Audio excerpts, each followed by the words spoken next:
श्रीमती सोनिया गांधी जी को सच बोलने की आदत डालनी चाहिए।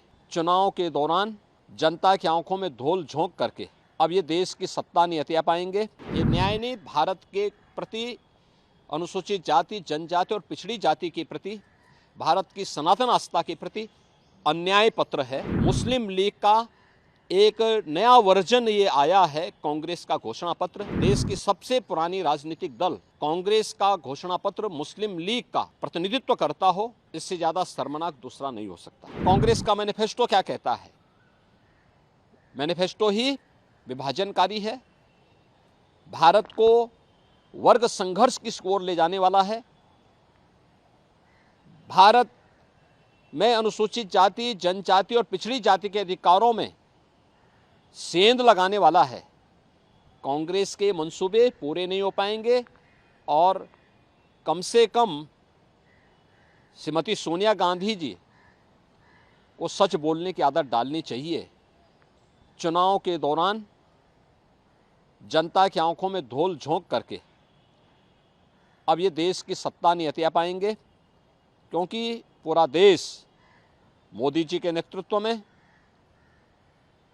एक भारत श्रेष्ठ भारत के दर्शन कर रहा है और आत्मनिर्भर और विकसित भारत की संकल्पना को साकार करने के लिए पूरा देश मोदी जी के नेतृत्व में कार्य करने के लिए आज एकजुट होकर के दिखाई दे रहा है।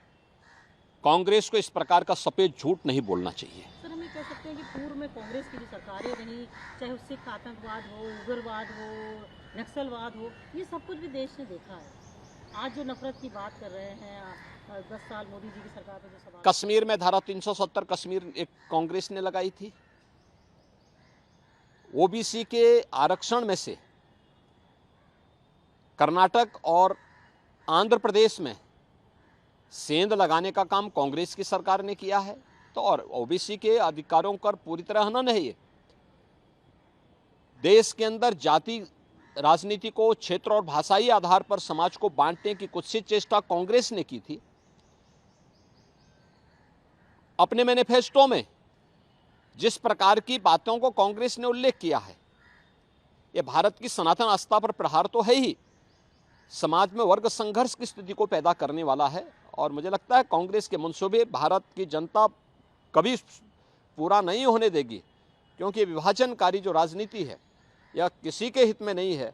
और मुझे लगता है कि आज जब विकसित भारत के लिए पूरा भारत, पूरी देश की जनता मोदी जी के नेतृत्व में संकल्पित होकर के भारतीय जनता पार्टी और एनडीए को अपना समर्थन दे रही है, उन स्थितियों में अब कांग्रेस की दाल नहीं गलने वाली। सर, हम ये कह सकते हैं मिसेस गांधी जो इस बात को कह रही हैं कि उनका न्याय पत्र जो है इस बात की गारंटी है, श्रमिकों को, महिलाओं को, आदिवासियों को, देश को सुरक्षा की गारंटी है। कितना आप लगता है कि जनता इस बात, देखिए, तो अपने आप में हास्यास्पद है। ये न्याय नहीं, भारत के प्रति, अनुसूचित जाति, जनजाति और पिछड़ी जाति के प्रति, भारत की सनातन आस्था के प्रति अन्याय पत्र है। मुस्लिम लीग का एक नया वर्जन ये आया है, कांग्रेस का घोषणा पत्र।